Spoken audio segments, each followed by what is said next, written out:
জামায়াত ইসলামের আমির ও প্রধান বিরোধী দলীয় নেতা ডক্টর শফিকুর রহমান গতকাল মঙ্গলবার হঠাৎ অসুস্থ হয়ে পড়েছিলেন। বিষয়টি আজ জানতে পেরেই সঙ্গে সঙ্গে ফোন কলে তার সঙ্গে কথা বলেছেন প্রধানমন্ত্রী তারেক রহমান। বুধবার প্রধানমন্ত্রীর সঙ্গে সৌজন্য সাক্ষাতে গিয়েছিলেন জামায়াত ইসলামী সেক্রেটারি জেনারেল মিয়া গোলাম পরোয়ার। তিনি সাক্ষাৎ শেষে বিষয়টি জানান। মিয়া গোলাম পরোয়ার বলেন, প্রধানমন্ত্রী আমাদের সম্মানিত আমির ডক্টর শফিকুর রহমানের সাময়িক অসুস্থতার খবর পেয়ে কুশল জিজ্ঞেস করলেন এবং ফোনে আলাপ করার আগ্রহ ব্যক্ত করে সঙ্গে সঙ্গে আমার টেলিফোনে তিনি আমির জামায়াতের সঙ্গে কুশল বিনিময় করলেন। পরস্পর কুশল বিনিময় সালাম বিনিময় হলো। এরপর জামায়াতের আমির ডক্টর শফিকুর রহমান ইফতারের দাওয়াত দিয়েছেন প্রধানমন্ত্রী তারেক রহমানকে। মিয়া গোলাম পরোয়ার বলেন, আমাদের আমির জামায়াত তাকে সপরিবারে তার স্ত্রী ও কন্যাকে সেখানে যাওয়ার জন্য অনুরোধ করেছেন। উভয়কেই আমরা দাওয়াতপত্র দিয়েছি, তিনি সেটা গ্রহণ করেছেন।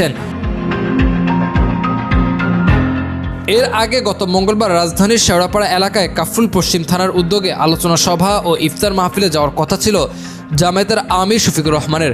তবে যাত্রাপথে হঠাৎ অসুস্থ হয়ে পড়েন তিনি।